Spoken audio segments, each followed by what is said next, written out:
अब ब्रह्म भी नाशवान है। गीता जी अध्याय नंबर 4 के श्लोक नंबर 5 में कहता है कि अर्जुन तेरे और मेरे बहुत जन्म हो चुके, तू नहीं जानता मैं जानता हूँ।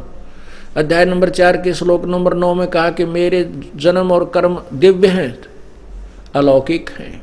मृत्यु तो होती है मेरी, लेकिन तुम्हारी तरह नहीं, मेरी अलौकिक मृत्यु है। गीता जी अध्याय नंबर 2 के श्लोक 12 में कहा कि अर्जुन ये तू भी पहले था, मैं भी था, ये राजा लोग भी थे, आगे भी होंगे हम। ये मत सोच के वर्तमान में ही है, इसलिए तू शोक मत कर।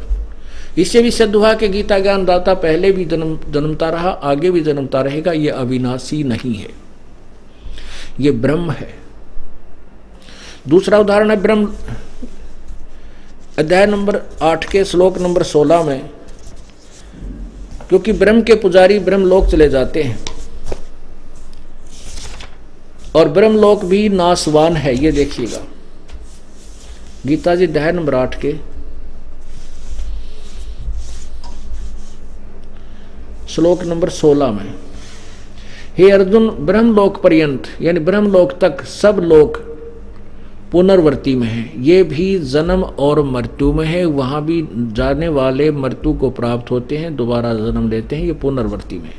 इससे सिद्ध हो गया कि जन्म ब्रह्म लोक में गए हुए ब्रह्म के पुजारी भी पूर्ण मोक्ष प्राप्त नहीं हो सकते।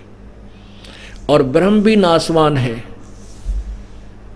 क्योंकि 7 ब्रह्मा की मृत्यु के उपरांत एक विष्णु जी की मृत्यु होती है, 7 विष्णु की मृत्यु के उपरांत एक शिव की मृत्यु होती है, 70,000 शिव की मृत्यु के उपरांत एक त्रिलोक, इसमें एक ब्रह्मांड में रहने वाला ये शिव रूपी भगवान यानी काल की मृत्यु होती है। इसका शरीर छूट जाता है ऑटोमेटिक। उसके बाद ये सब प्राणी एक ब्रह्मांड में प्रलय हो जाती है और दूसरे ब्रह्मांड में ये चला जाता है। दुर्गा की भी मृत्यु होती है ऐसे ही, और फिर ये दूसरे लोक में चले जाते हैं, वहाँ नए सिरे से फिर सृष्टि रखते हैं दूसरे ब्रह्मांड में। और ये जो 70,000 त्रिगुण जो तमोगुणी शिव मरने के उपरांत एक ब्रह्म की मृत्यु हुई यानी शिव की मृत्यु हुई, ये एक युग है परब्रह्म का।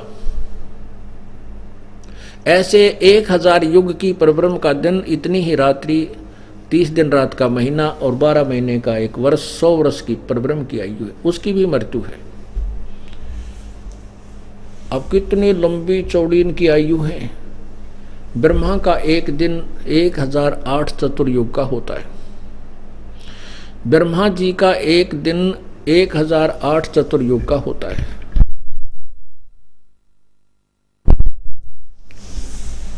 एक चतुर्युग में 43,20,000 वर्ष होते हैं। ओए होए। और 1008 चतुर्युग का दिन, 1008 चतुर्युग की रात्रि ब्रह्मा जी की।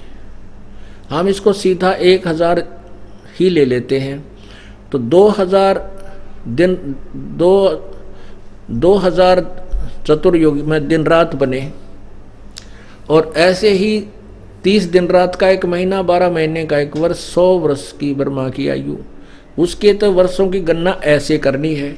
और परब्रह्म की कैसे करनी है कि 7 ब्रह्मा की मृत्यु के बाद एक विष्णु मरे, 7 विष्णु की मृत्यु के बाद एक शिव मरे, और 70,000 शिव की मृत्यु के बाद एक ब्रह्म मरे, और फिर